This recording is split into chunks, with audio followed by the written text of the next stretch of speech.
This is Carl at National RV Detroit. I'm going to walk you through this 2019 Passport Ultralight, model number 239ML. This is just a how-to video. It's just it's not a floor plan video, so I'm just going to show you some of the features and how it works.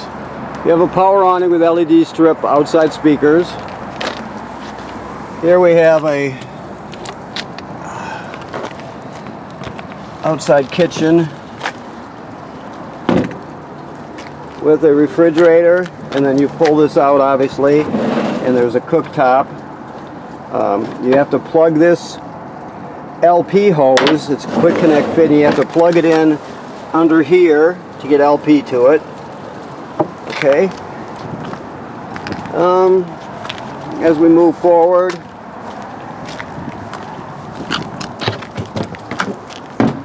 pass-through storage,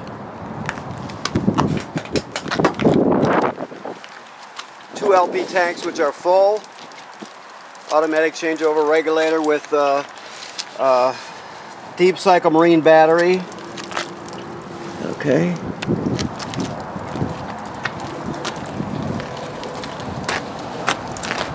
These are your water hookups here. The most common one is city water right here.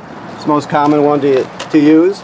Now if you're camping someplace that doesn't have city water hookup, you can pre-fill your fresh water tank right here and then use the onboard pump to pump the water. I'll show you where the switch is when we get inside. You have an outside shower here. You got a 30 amp cord right here. Now this is a black tank flush here, so after you dump your black tank, your valves are down here, you dump your black tank, which is toilet water and waste. Leave the valve open, hook the hose of the dump station onto here, turn it on, and it'll spray out the inside of your black tank. Also spray out your sensor so you get a good accurate reading. So it's a really good, if there's a working hose at the dump station, it's a really good thing to do. Okay, your water heater is here. This is winterized now, so there's no water in the system. You can see your drain plug is out right now. See, there it is, empty right there. The switches to control this are inside. I'll show you those when we get inside. One thing to remember is never run it without water in the tank. There's a tank on the other side of this for hot water. Just make sure you refill it. If it's drained, you make sure you refill it before you turn it on.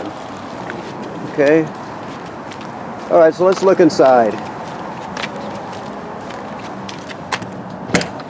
Okay. Okay, so we have a Murphy bed. Let me get some lights in here to start off with. Oops. This switch here is for your power awning. As you can see, never leave the awning up or out unattended, of course. Get some more light here. You can see what's happening. Okay, so this is a hide-a-bed here. So it just folds up like this. Whoops, I'm sorry. Folds up like this. You latch it out of the way in the up position. And let me do that right now. I've gone this far with it. I got one hand here, so bear with me. There we go. And then this, if I can do it one-handed, is a jackknife sofa here.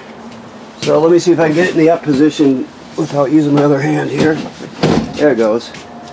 So the neat thing is you can reclaim reclaim your living space during the day. So after you wake up in the morning, you put your bed up, and then you've got a nice, decent sofa to sit on, which is a big deal especially when you look at, a rainy weekend or something. It's not sitting at the booth. The dinette is not always that comfortable, but that sofa will make a big difference. Okay, so we have your sink here, obviously. This is winterized right now, like I said, so the system's filled with antifreeze. This is your LP detector right here. If it's not green, get it serviced.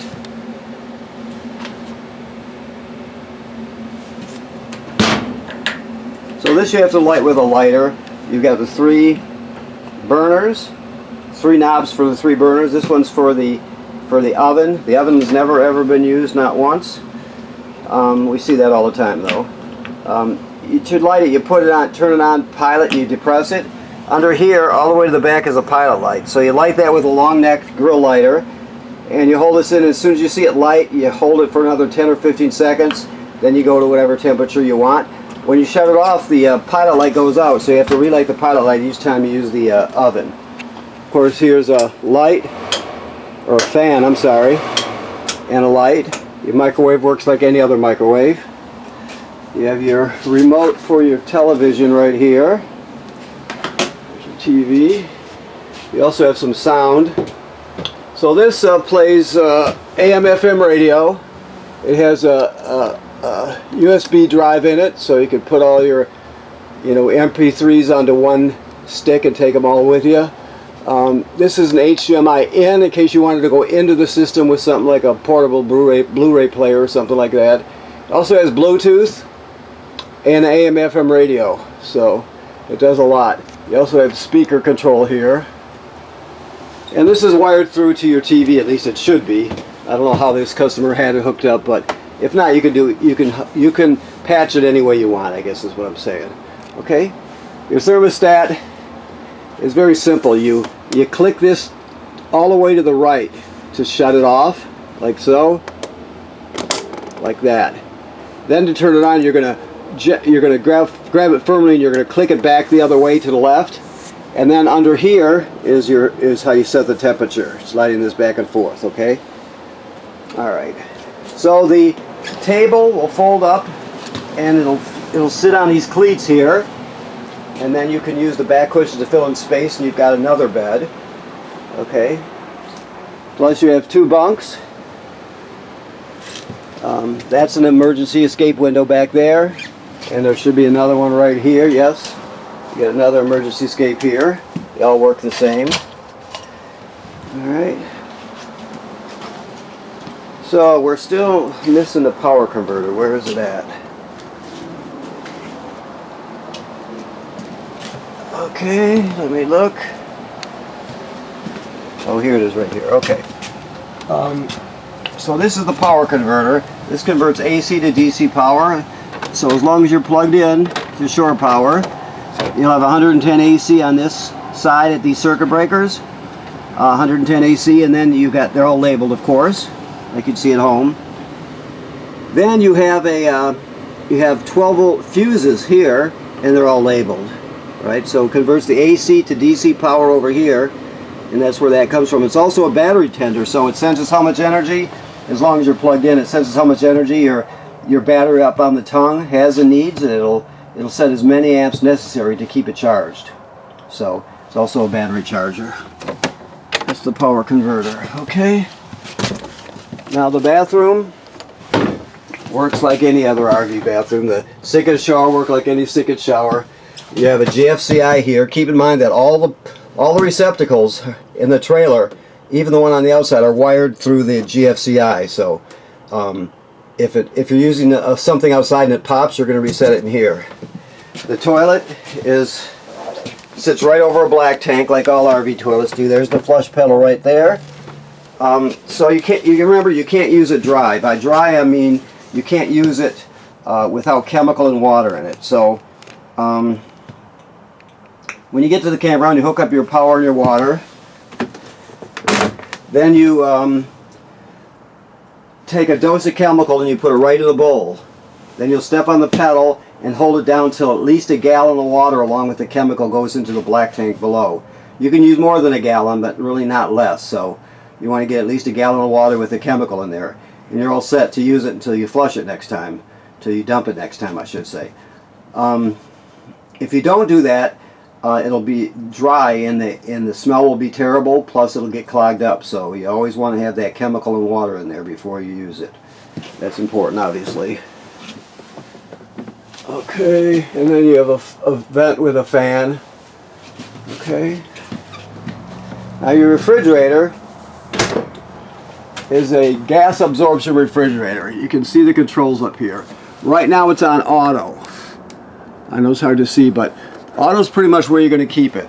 Auto is called auto because it automatically seeks out electricity, regular 110 AC, and if it can't find it, it'll automatically switch over to gas, to LP gas. Or if you're away from the campground, let's say for the day out exploring, and soon after you leave there's a power failure at the campground, it'll sense that and automatically switch your refrigerator over to gas so you don't spoil your food. So that's, you can push this button and switch it to gas, dedicated to gas, but auto is generally the way you're going to keep it. That's on and off right there. The only other thing to know is there's a thermistor in here. That's this, see that wire going up to that clip that holds this little cylinder onto the fin there. The higher you go with that, like it shows on this decal, the higher you go with it, the colder the refrigerator will be. So generally speaking, you're going to have it up all the way. Now if it ever comes loose, it's just a clip. You just clip it back on and move it up all the way. Now sometimes you're going to have to, like if it's getting cold outside and it starts frosting up and that sort of thing, you can back it down. But generally speaking, it's going to be up all the way. Okay. Alrighty. Let me see if I forgot. Okay, yeah. So these are your levels for your tanks. So first of all, you have your water pump. I told you could pump water out of a fresh water tank with that. If you don't have city water, you also use that to winterize the trailer. To light your water heater on gas is like that, right? To light it on electric, there's an electric heating element, you turn it on like that. Never run it without water in the tank. That's important, okay? And then you can check your levels. They're all empty, and your battery's charged. So graduates up in 1/3 increments, okay?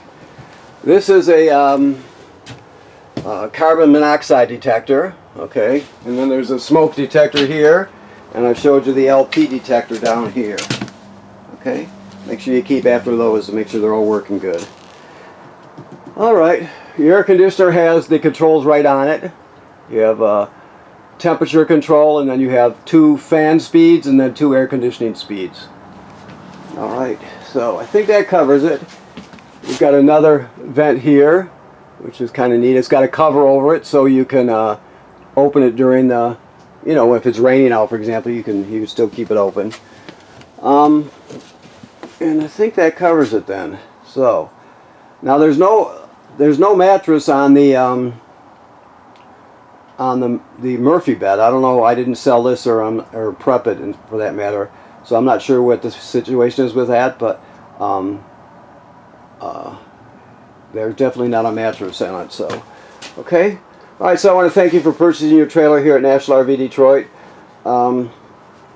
Please remember to inspect the seals on your trailer. Look at the roof. Make sure there was no damage caused by low branches or road debris, anything like that. And also, right now this is winterized, so all that water's been purged and replaced with antifreeze. Your water heater is in bypass mode right now, so it's being bypassed. So make sure when you, anytime you drain the water heater, whether it's during the camping season or over the winter, you always want to refill it before you turn it on. That's important, okay? Thank you.